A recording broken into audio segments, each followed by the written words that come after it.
नमस्कार दोस्तों, स्वागत है आप सभी का आपके अपने चैनल यूपी स्मार्ट न्यूज़ पर। आज हम बताएंगे आपकी रोज़मर्रा से जुड़ी महत्वपूर्ण खबरों की जानकारी, यानी कि सरकारी योजनाओं की जुड़ी तमाम बड़ी खबरें, जिससे हर देशवासी को होगा बड़ा फायदा। इसीलिए वीडियो को पूरा ज़रूर देखें, क्योंकि अभी अभी देश के प्रधानमंत्री माननीय नरेंद्र मोदी जी ने लाइव आकर कर दिया है बड़ा ऐलान, जिससे हर देशवासी को मिलेगा फायदा। अगर आप लोग गरीब, किसान, मजदूर, महिला, युवा, बेरोजगार हैं तो ये खबर बेहद महत्वपूर्ण है, इसलिए वीडियो को अंत तक जरूर देखिएगा। साथ ही वीडियो को लाइक करें और चैनल को सब्सक्राइब करके बेल आइकन जरूर दबा लें, जिससे ऐसी ही खबर आप तक सबसे पहले पहुंचे। और आप सभी ये वीडियो कहां से देख रहे हैं, कमेंट बॉक्स में जरूर बताएं। तो चलिए देखते हैं बिना समय गवाए खबरों का सिलसिला।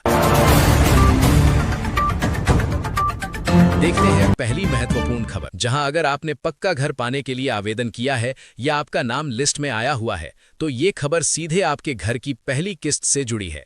इस समय प्रधानमंत्री आवास योजना को लेकर सबसे ज्यादा चर्चा यही है कि किसका पैसा जारी होगा और किसकी फाइल जांच में अटक सकती है। अब आवास योजना सिर्फ नाम की सूची नहीं रह गई है, बल्कि पूरी तरह डिजिटल वेरिफिकेशन पर चल रही है।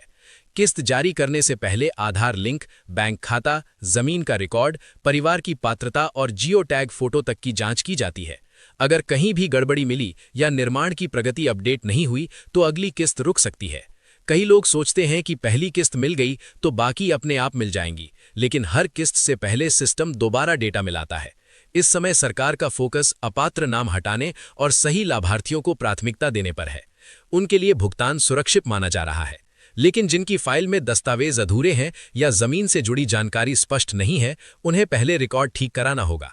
साथ ही कई जगह नए सर्वे की भी तैयारी की चर्चा है, ताकि जिन परिवारों के पास अभी भी कच्चा मकान है और जो पहले सूची में नहीं आए थे, उन्हें शामिल किया जा सके। इसका मतलब साफ है, पुराने रिकॉर्ड की सख्त जांच और नए पात्र परिवारों को मौका।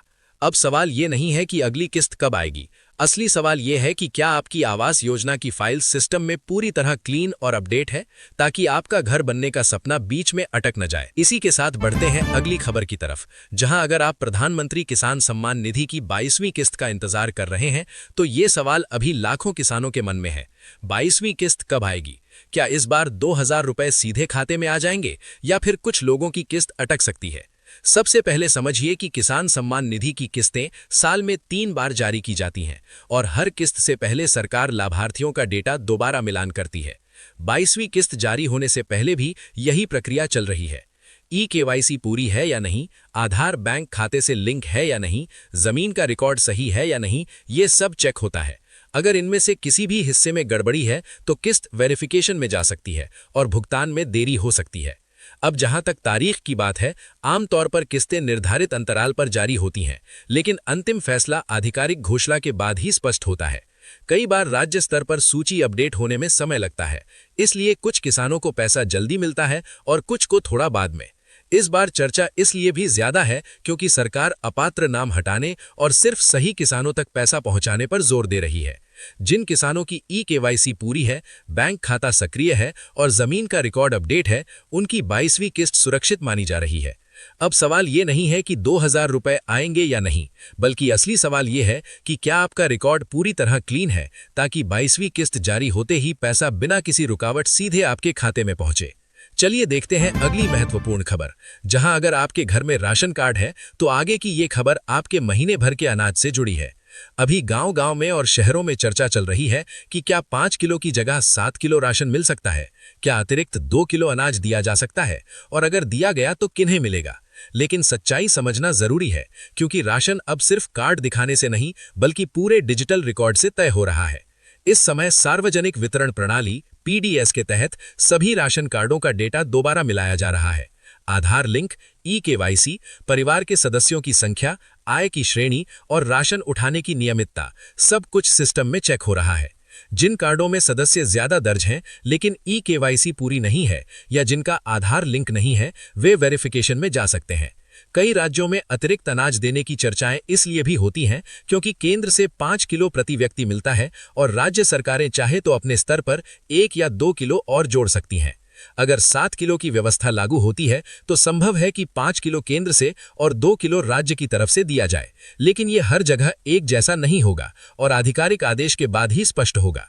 सबसे जरूरी बात यह है कि अगर अतिरिक्त राशन की घोषणा होती है तो वही परिवार पूरा लाभ ले पाएंगे जिनका राशन कार्ड एक्टिव है, जिनकी ई-केवाईसी पूरी है और जिनका रिकॉर्ड सिस्टम में साफ है। जिन परिवारों ने लंबे समय से राशन नहीं उठाया या जिनके सदस्यों का डेटा अपडेट नहीं है, उन्हें पहले सुधार करना पड़ सकता है। सरकार का फोकस अब सही लाभार्थियों तक अनाज पहुंचाने और फर्जी या डुप्लीकेट नाम हटाने पर भी काम चल रहा है। अब सवाल ये नहीं है कि 5 किलो मिलेगा या 7 किलो। असली सवाल यह है कि क्या आपका राशन कार्ड सिस्टम में पूरी तरह क्लीन, अपडेट और सक्रिय है, ताकि कोई भी अतिरिक्त लाभ बिना किसी रुकावट आपको मिल सके। देखते हैं अगली महत्वपूर्ण खबर, जहां जरा ध्यान से सुनिए, क्योंकि अगर आपके घर में किसी बुजुर्ग को वृद्धा पेंशन मिलती है तो ये खबर सीधे उस रकम से जुड़ी है जो हर महीने उनके लिए सहारा बनती है। कई जगह ये चर्चा चल रही है कि पेंशन की राशि में बदलाव हो सकता है। कुछ लोग कह रहे हैं कि आने वाले समय में बढ़ोतरी हो सकती है, तो कुछ जगह भुगतान में देरी की बात सामने आ रही है। लेकिन सच्चाई ये है कि अब वृद्धा पेंशन पूरी तरह डिजिटल और डेटा आधारित सिस्टम से जुड़ी है। अधिकांश राज्यों में पेंशन सीधे बैंक खाते में डीबीटी के माध्यम से भेजी जाती है। इसका मतलब साफ है कि बैंक खाता सक्रिय होना चाहिए, आधार लिंक सही होना चाहिए और जीवन प्रमाण पत्र समय पर अपडेट होना जरूरी है। यदि जीवन प्रमाण पत्र जमा नहीं हुआ या केवाईसी अधूरी है तो पेंशन वेरिफिकेशन में जा सकती है और भुगतान रुक सकता है। कई बुजुर्ग ये सोचते हैं कि एक बार पेंशन शुरू हो गई तो हमेशा मिलती रहेगी, लेकिन हर साल रिकॉर्ड की दोबारा जांच की जाती है। सरकार का उद्देश्य ये सुनिश्चित करना है कि पेंशन का लाभ केवल पात्र और जरूरतमंद बुजुर्गों तक पहुंचे। इसलिए उम्र की पुष्टि, आय की स्थिति और बैंक खाते की जानकारी सिस्टम में मिलाई जाती है। अगर कहीं भी मिसमैच पाया जाता है तो भुगतान अस्थायी रूप से रुक सकता है, जब तक रिकॉर्ड ठीक न हो जाए। यदि भविष्य में पेंशन राशि बढ़ाने या किसी अतिरिक्त सहायता की घोषणा होती है तो वही बुजुर्ग पूरा लाभ ले पाएंगे जिनका डेटा पूरी तरह साफ और अपडेट है। इसलिए अभी सबसे समझदारी की बात यह है कि बैंक खाता सक्रिय रखें, आधार लिंक की पुष्टि करें और जीवन प्रमाण पत्र समय पर जमा करें। अब असली सवाल ये नहीं है कि पेंशन बढ़ेगी या नहीं। असली सवाल ये है कि क्या आपका रिकॉर्ड सिस्टम में पूरी तरह क्लीन, अपडेट और एक्टिव है, ताकि हर महीने मिलने वाली वृद्धा पेंशन बिना किसी रुकावट सीधे आपके खाते में पहुंचे। चलते हैं अगली खबर की तरफ, जहां अगर आप लाडली बहना योजना की लाभार्थी हैं तो ये खबर सीधे आपकी अगली किश्त से जुड़ी है। कई जगह यह चर्चा चल रही है कि किश्त समय पर आएगी या नहीं, राशि में कोई बदलाव होगा या नहीं और किन बहनों का भुगतान रुक सकता है। लेकिन असली बात समझना जरूरी है, क्योंकि अब ये योजना पूरी तरह डिजिटल रिकॉर्ड पर आधारित है। लाडली बहना योजना के तहत राशि सीधे बैंक खाते में भेजी जाती है। इसका मतलब है कि बैंक खाता सक्रिय होना चाहिए, आधार लिंक सही होना चाहिए और समग्र आईडी की जानकारी अपडेट होनी चाहिए। अगर केवाईसी अधूरी है, बैंक खाता निष्क्रिय है या पात्रता से जुड़ी जानकारी में गड़बड़ी है तो किश्त वेरिफिकेशन में जा सकती है। कई बहनें ये मानकर निश्चिंत रहती हैं कि पहले पैसा आया है तो आगे भी आता रहेगा, लेकिन हर भुगतान से पहले डेटा मिलान होता है। सरकार का फोकस अब ये सुनिश्चित करना है कि योजना का लाभ सिर्फ पात्र महिलाओं तक पहुंचे। इसलिए आय, उम्र और पारिवारिक स्थिति की जानकारी सिस्टम में क्रॉस चेक की जाती है। अगर रिकॉर्ड साफ है तो भुगतान सुरक्षित माना जाता है, लेकिन अगर जानकारी अपडेट नहीं है तो पहले सुधार करना जरूरी हो सकता है। अब सवाल ये नहीं है कि किश्त कब आएगी, असली सवाल ये है कि क्या आपका रिकॉर्ड सिस्टम में पूरी तरह क्लीन और एक्टिव है, ताकि लाडली बहना योजना की राशि बिना किसी रुकावट सीधे आपके खाते में पहुंचती रहे। चलिए देखते हैं अगली खबर, जहां जरा ध्यान दीजिए, क्योंकि अगर आप नौकरी की तलाश में हैं या खुद का काम शुरू करना चाहते हैं तो युवा रोजगार लोन से जुड़ी ये खबर आपके लिए बेहद महत्वपूर्ण हो सकती है। इस समय कई योजनाओं के तहत युवाओं को स्वरोजगार के लिए आर्थिक सहायता देने की बात हो रही है, लेकिन असली सच्चाई ये है कि लोन सिर्फ घोषणा से नहीं बल्कि पूरी जांच और पात्रता के बाद ही मंजूर होता है। केंद्र और राज्य स्तर पर अलग अलग योजनाओं के माध्यम से युवाओं को व्यापार शुरू करने के लिए वित्तीय मदद दी जाती है। उदाहरण के तौर पर प्रधानमंत्री मुद्रा योजना के तहत छोटे व्यापार, दुकान, सर्विस सेंटर, मोबाइल रिपेयर, सिलाई, ब्यूटी पार्लर जैसे कामों के लिए लोन उपलब्ध कराया जाता है। लेकिन बैंक आवेदन मिलने के बाद सीधे पैसा जारी नहीं करते। वे आपके दस्तावेज, आधार, पैन, बैंक खाता, शिक्षा, प्रोजेक्ट रिपोर्ट और क्रेडिट हिस्ट्री की जांच करते हैं। अब प्रक्रिया पूरी तरह डिजिटल और रिकॉर्ड आधारित हो चुकी है। बैंक ये देखते हैं कि आपका बिजनेस प्लान व्यावहारिक है या नहीं, निवेश की आवश्यकता कितनी है और आप किस तरह से लोन चुकाने की क्षमता रखते हैं। अगर कागज अधूरे हैं या प्रोजेक्ट स्पष्ट नहीं है तो फाइल पेंडिंग रह सकती है। कई बार युवाओं को ये लगता है कि सरकारी योजना है तो लोन आसानी से मिल जाएगा, लेकिन बैंक जोखिम को देखते हुए ही स्वीकृति देते हैं। सरकार का फोकस अब उन युवाओं पर है जो सच में काम शुरू करना चाहते हैं और जिनकी योजना जमीन पर लागू हो सकती है। अगर सब्सिडी या ब्याज में राहत दी जाती है तो वो भी पात्रता और दस्तावेज के आधार पर ही मिलेगी। इसलिए किसी भी एजेंट या फर्जी वादे से बचना जरूरी है।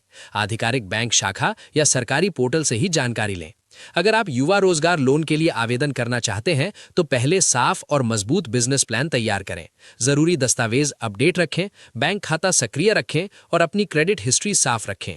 अब सवाल ये नहीं है कि लोन मिलेगा या नहीं, असली सवाल ये है कि क्या आपकी फाइल पूरी तरह तैयार, साफ और मजबूत है, ताकि बैंक भरोसे के साथ आपका लोन स्वीकृत कर सके और आपका रोजगार सच में शुरू हो सके।